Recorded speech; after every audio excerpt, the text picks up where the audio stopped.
non-fungible tokens. Non-fungicals? Yeah. The non-fungible tokens could be a segment. I think it's going to be a big year in the news this year with NFTs. We're gonna reach critical mass, I think, this year, Ian. We're gonna reach the event horizon. That's the only metaphor I can come up with. Where like this is the make or break year for NFTs, I believe. And we're only a year in. We're only really a year in of it being in the public consciousness. That's what's so nuts about this. It was like spring of last year when it really caught fire. We haven't even been like a full year. It's insane. So we got a few things to talk about here first. Let's talk about the Minecraft NFT scam first. This is from Kotaku, from Zach Zwiesen. So this one, holy shit. Talk about a case of getting caught and then apologizing. So there was an NFT project called Blockverse.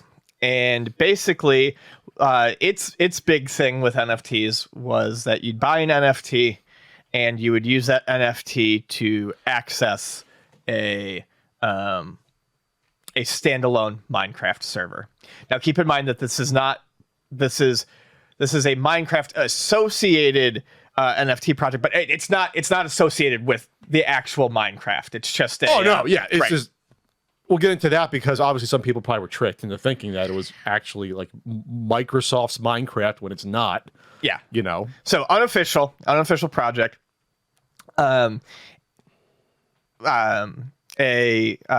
Exclusive server. You would need an NFT to join.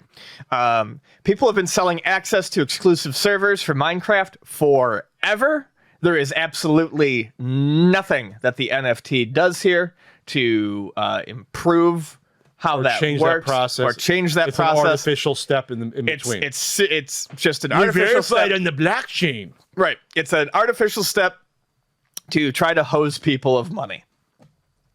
So they sold these, and they sold out in less than 10 minutes.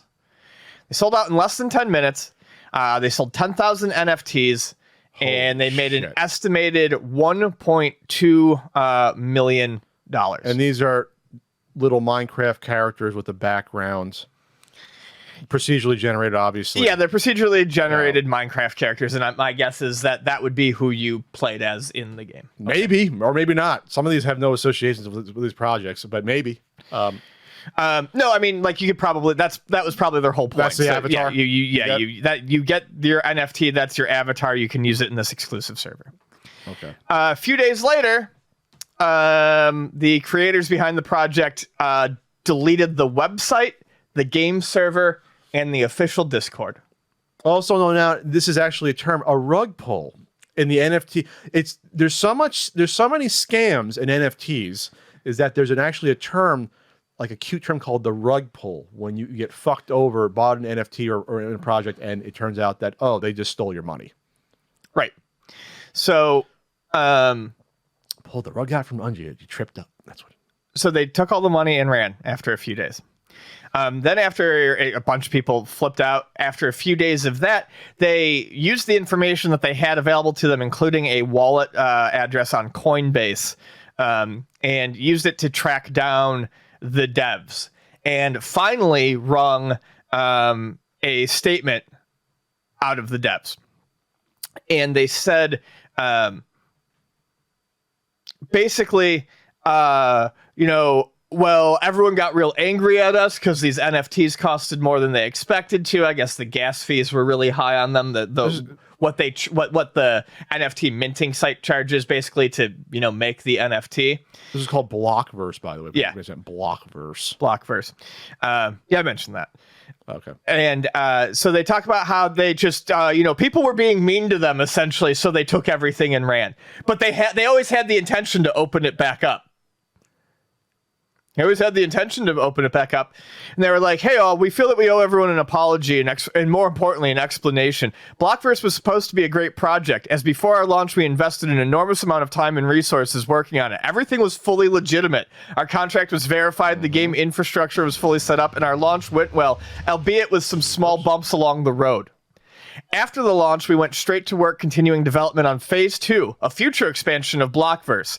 In the midst of our continued development, we failed to realize and contain all the FUD. I can never remember what FUD stands for. I'll look it up. It's one of these terms, FUD, fear, something, doubt. Yeah, yeah. Fear, uncertainty, and doubt. Contained all the FUD that was going on through a multitude of issues, including but not limited to gas fees being high, the Minecraft server not being able to hold everyone at once, and the lack of utility of diamonds, which I think is like an in-game currency that they've said they were including or something. Eventually, things started spiraling out of control. So they didn't know how to handle their shit and shut it all down and ran. And the only reason we got this statement is because people found them through little bits of info they had or left. Else they would never had they never would have done lying anything. Public statement. Yeah. So, yeah. Here's the problem with this stuff. Once everyone's had time to calm down, we'll return, they say. I'm not saying there could be a potential class action lawsuit against this. Obviously, I'd go after them if I was Microsoft and fucking make sure no one else tries this stuff because it's using your IP to fucking rip off people. But the problem, a lot of the problems with NFT is where do you sue? That came up in the Foldable Humans video as well. Like, where's the legal standing? Is it where the person lives? Is it where the NFT server is? Like, where's the legal standing? Because it's all digital out in the ether on the blockchain because it's decentralized. So, like, how do you go after these people? Or can you? I'm actually, I don't know. I don't know if you can. It depends. Like, I always joke about the all my apes are gone guy. Yeah. But like he didn't get his money back, but he like reached out to the centralized people in charge of OpenSea, and they put a block on those NFTs so they can't be traded through that website. And unless there was this trail, they'd have no idea who the fuck was doing this. Right. And they would they might still get away scot-free with the 1.2 million. You know, this individual or small team, whatever. You know, I don't know how many people it takes to do the procedural. I mean, maybe like 2 people. I don't know. 1 person. Getting away with $1.5 million for selling a fucking ugly little pixel guys. And they're like, we are disappointed that the community jumped to false accusations so quickly. You fucking packed up and left. There's no false accusations. Fly by night. What did it say? Within 72 hours, they were gone? Yeah. But we still believe in our project, and in order for everyone else to regain that faith, we are in talks with professionals in the space about how we may proceed. Our intention is to work with other trusted developers and community members, granting them access to our website servers and all of our backend infrastructure. So basically, we came up with an idea. We're going to make $1.2 million off of it, and then we're just going to hand it off to someone else, and you can do it. Because here it states, however, it is reported that while the creators are open to handing over the project to the community, they want to keep all the money. Literally, come up with an idea, run away, get caught, and say, "Well, we made the money, so you can have this game and figure it out." So this server was online for like a couple of days, and that's it. I guess 72 hours. Is that what it's about? Looks like it was just, and then we're just done. Yeah, we're just done. So that's one. That's one NFT thing. One that's come up this week. And plus, I mean, before we get into actually how much money they actually spent, I mean, to do a Minecraft server isn't probably a huge amount of money, right? What's that? To run a Minecraft server? Oh, probably not. Okay. Yeah. So it's like, would it even be 10 grand? Like, how much to get a fucking Minecraft server I don't going? think it would be that expensive. So where all the money go? Exactly, where'd it go? So in addition to that, another one that I have here is Team 17. I'm not skipping. I'm just going to let you start those other ones. Team 17. This is the one you added. Yeah, Team 17 is the publisher of the Worms games. Yes, sir. Yeah. Hi. And some other stuff. And they announced, basically, without talking to any of the devs or any of the people who work there, that they were going to get into NFTs. The higher ups at Team 17 said we're going to do NFTs. So Aggro Crab, a developer that recently had one of their games published by Team 17, they did Going Under was the name of their game. They're the dev. Okay. Yeah, I've been meaning to try it. That was published by Team 17. Okay. Released a statement. It's a good statement. Okay, I'll find the Team 17 announcement while you're doing that. Team 17. Sigh is what the tweet says, and then there's a picture. We at Aggro Crab condemn Team 17's decision to produce and engage with NFTs. We believe NFTs cannot be environmentally friendly or useful and really are just an overall fucking grift. That's Is that what they said? That's Fucking literally what it grift. says. An overall fucking grift. Hey, Hold on. Okay. Please do not harass employees at Team 17 or the devs under their umbrella, as this decision seems to have taken everyone off guard and likely came from the very top. Needless to say, we will not be working with them on further titles and encourage other indie developers to do the same unless this decision is reversed. I fucking hate it here. Hey, good. That's their... Hey, good for you, Aggro Crab. Good for you. You don't take no shit from nobody. No, that was great. That's a Good great for statement. you. A little bit of swearing in there gets the point across. There's no reason to play nice with this shit anymore. I will always quote that out. One of the best scenes ever from Goodfellas, the spider scene. That's one of the best things ever. So they announced it. I'm looking at the initial announcement. I missed this. I love Worms. We both love Worms. Great game. Worms Armageddon, one of my all-time Worms favorites. Armageddon is like a near perfect game. Yep. To me, for what I it still does. sit around at night and play it against the computer. Super Sheep for the win. Anyway, they announced a partner with Reality Gaming Group, a digital asset trading DAT platform based in the UK to create NFT collectibles based on the long-running Artillery Tactics series. In doing so, it has opened a can of worms between them and several of the studios who published them. Oh, there's more than one that complained. That's just the one that I have. Okay. They emphasize that the meta worms, god damn it, will be high quality and low energy consuming collectibles intended to give fans a chance to own a unique piece of video game memorabilia. How can you guarantee that it would be low energy consuming, Team 17? How do you have the You can't. It's how do you have the literally balls just to say that? And this is something when NFTs first came out last year, and I did like a lot of initial reading on them. Yeah. One of the things that people warned about was that you're going to get a lot of people who talk about how it's going to be environmentally friendly soon. Yeah. Or Just like crypto. Or you're going to find, well, that's exactly it, because it comes off of Ethereum, and the Ethereum, that's one of the big ones. And the Ethereum network has been talking for years about how real soon, but it's been that thing to give some people, I think, that sense of comfort. Like, okay, this is bad now, but it's going to be soon. Well, it's been soon for like 5 years, and they haven't done anything. These are just things that they are saying to get you to swallow the pill. Sure. Without complaining. And all that carbon offsetting shit, it's going to places overseas where, like, it's when you look into the carbon offsetting is largely a scam too. It's going to take 10 years to matter. In that point in time, how much more destruction is going to happen to the world? We're going to plant some fucking trees, but meanwhile, we're using all this tons of energy. It's like, that doesn't mean anything right now. It doesn't mean anything. It's not worth it. Yeah, and my understanding is that the trees aren't being planted in places that make sense for the trees to be planted. And like the whole thing is just a lot of fluff to make it sound better than it is. They're trying to dress it up. And of course, it's like, what guarantee we're going to have? We're going to like do that shit anyway. What guarantee we have? We're going to keep your word doing that shit. Like all of it. No, you're not going to trust anyone when it comes to this stuff. Let's see. So Aggro Crab Games developers 2020 is going under, released a statement. Playtonic Games, which published its Ukulele and Ukulele Impossible Lair, also released a statement strongly expressing a lack of interest in NFTs, and that the company does not endorse the use of NFTs in the wider world. Oh, see? Okay. By the way, how cute is the Aggro Crab little guy? How he's adorable. I retweeted that. It's adorable. I retweeted that. My friend who plays very few games responded immediately to me like, "Oh, I love him. I want a T-shirt of that Aggro Crab. He's very cute, adorable, holding the little knife. Obviously, that's a meme because there was a thing with the crab holding the knife. Playtonic said this. Playtonic said, Twitter load, to our community here. We have no interest in utilizing NFTs in any aspect of our business now or in the future, nor do we endorse the use of NFTs in the wider world. In light of this, please be respectful when engaging with staff and community managers unwittingly affected by NFT. Now, so they're not saying we're not going to work with Team 17, but they haven't said anything. Well, they're not saying we like it. Right. And it's still important to have that statement said. And it's important that they mention not harassing people, because every time there's a statement like this, it very much is, I think this is what's happening. A lot of these fucking rich Silicon Valley type guys. Yeah. The crypto bros or whatever. Got into crypto. Yeah.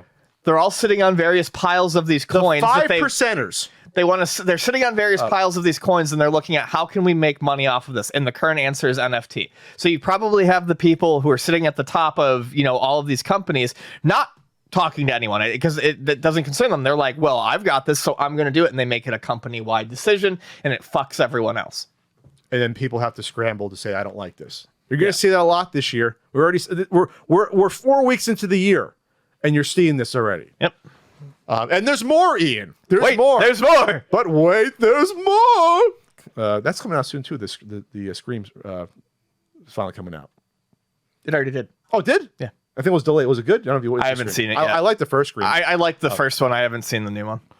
There's more. Ubisoft execs. We talked about this at the end of the year. Remember that Ubisoft tried their fucking little... Yeah, they tried their hand and they sold $1,700 some odd dollars. It ended up being skins or whatever to the fucking guns. It was gun skins or something for, some of their games. And then Ian said in December they sold like 24 of the damn things because no one cares. Yeah, they made like a 26, I think, total. They made like $1,700. So there was an interview conducted by Australian tech site Finder with two Ubisoft execs, Didier Genevois, I like the name Genevois, and Nicolas Pouard, on the Ubi's Quartz and Digits NFT systems. According to this article, they failed to clarify how an online game's NFT implementation differs on a gameplay basis from existing digital rights management solutions, particularly those baked into storefronts like Steam and Ubisoft Connect. When pressed directly on what benefit a player might expect from engaging with Ubisoft Digits, Pouard first said that, in quotes, gamers don't get what a digital secondary market can bring to them. Wow. Wow. No, we understand. We just think you're fucking dumb, and we hate that you talk down to us like this. You fucking idiots. Wow. Eventually, Pouard answered with one potential benefit, the opportunity to resell their items once they're finished with them or they're finished playing the game itself. Here's the thing, Pouard.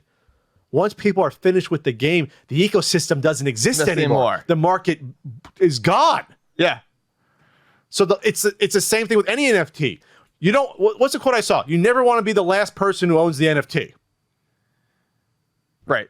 Because what the fuck do you do with it? And it's not worth anything because you can't sell it to anyone anymore. Well, I mean, that's the whole point that they're trying to do with these NFTs is that, well, then you can use this NFT on the new game. Oh, God. No, that's the thing that was the hubbub around game NFTs a few weeks ago, which would be nearly impossible to do between developers, and it would be really hard to do between games under the same developer because models are different, things act differently. It's all pie in the sky. Almost all of this NFT shit is about something that could happen. It's like the fucking voice stuff that we talked about the other week with Troy Baker. If you bought that NFT, there is no place that you can go and plug your NFT in right now and start using the voice of Troy Baker. In the metaverse. Yeah, they're talking about shit that might happen in 3 years, maybe. And then they're pressed on, okay, NFTs can be used to buy and sell like the games, digital games. Pouard implied that such a thing could happen one day. Yeah. But that's part of the use case we can explore, but it's not the focus today. You know why? The buying and selling of games doesn't make them as much of digital games. That doesn't make them money in each sale like it was, or selling the actual NFTs themselves. Right. Selling the digits and stuff. That's how they make their money here. It's insulting that gamers wouldn't know what's up with tech and how it can be used. Yep. You have to follow tech to be into, especially like gaming on a PC, or just, you got to at least follow what's happening in the world.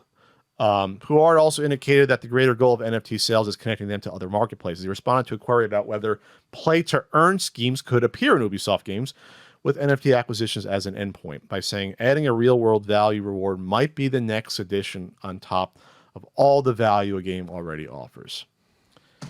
And that's the thing about this. We talked about how disgusting this is. We didn't get into the finer details, though, about do you want to play a game for fun where or like the main basis is to make money? How is that game fun? It'll be such strategized to a point to make money that how can it be fun anymore? Right. The fun is making money. It's a job. It's a job. And then, well, if you can make money in a game, then what people are going to do is look for the most effective way to make money in the game, which is going to lead to every game that is play to earn being broken down to one specific way to min-max it, and you're no longer playing a game. And then you're solving a puzzle, and then you're running that puzzle for as long as that game exists. And then it becomes just farming, and then corporations pop up within the ecosystem. We saw that in Foldable Humans video. There was a one disgusting game that it's I think it's big in, I think it said it was big in the Philippines, where it's like, oh, we're bringing people out of poverty and stuff. And it's like, that's great. The only way, like with any NFT or crypto, the only way the value increases on something, if more and more people get into it, you need new, fresh bodies. Right. You need more bodies to come in order to sustain the ecosystem. So what happens then, it becomes unsustainable because at some point you get more new people in, but their value and their stuff can't go up because there's no one behind them to sell it to. Eventually it's going to collapse. It's just, when does it collapse? Yeah. That's all of this stuff. Because these aren't real things. Nope. Economies work because they're real fucking things that have use to them. I can't stress that enough. It's a simple thing, but I get pushback on some people saying you don't understand it. No, I think I understand it. I think 99% of us understand it. You know.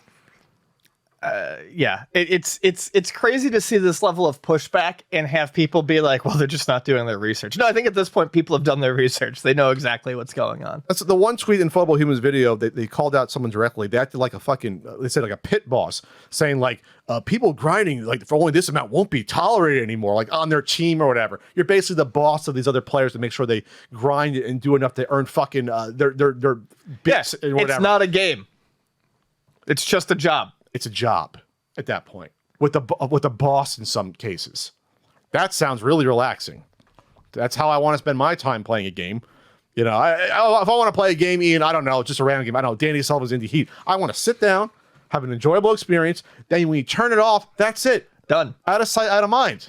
I don't have to worry about my fucking profits tanking. No, I don't have to worry about having a fucking boss to answer to on that's tweeting out, cracking a whip on Twitter. And they respond to that person saying, oh, I have a pinned charity pin, so I'm a good person. It's like, fuck off. Fuck off. Fuck off. Please. Are we done yet? No, we're not done yet. Because you think you couldn't go 6 months without talking about Atari failing. More Atari NFTs are on the way. Yeah. Because you idiots out there bought the original ones last year. So they're doing more. I would. I was like, okay, I got more idiots. 50th anniversary. This is the 50th anniversary of Atari and Pong this year, coming out in the arcade. 50th anniversary NFT collection dropping at Gift Shop. You can get a 10% discount there. Yay, 10%. The first response, a high response, reading from Josh Gaming. Reading that made me physically ill. Nobody wants NFTs, and especially not implemented in games. Let me tell you this, Atari, you're on the right track with these, like, you know, remastered versions of games like Asteroids and Centipede. They look nice. I want to play the Asteroids. Ian might want to play one of them, like Breakout. Stay there. We won't complain. Like that's what you want to do with your 40-year-old game properties. Oh my God, Centipede's 40 years old. Like that's what you want to do. Like that's what you want to focus on. Not going to the gift shop and how much do these cost? They're only at this point $257 each, 0.09 ETH.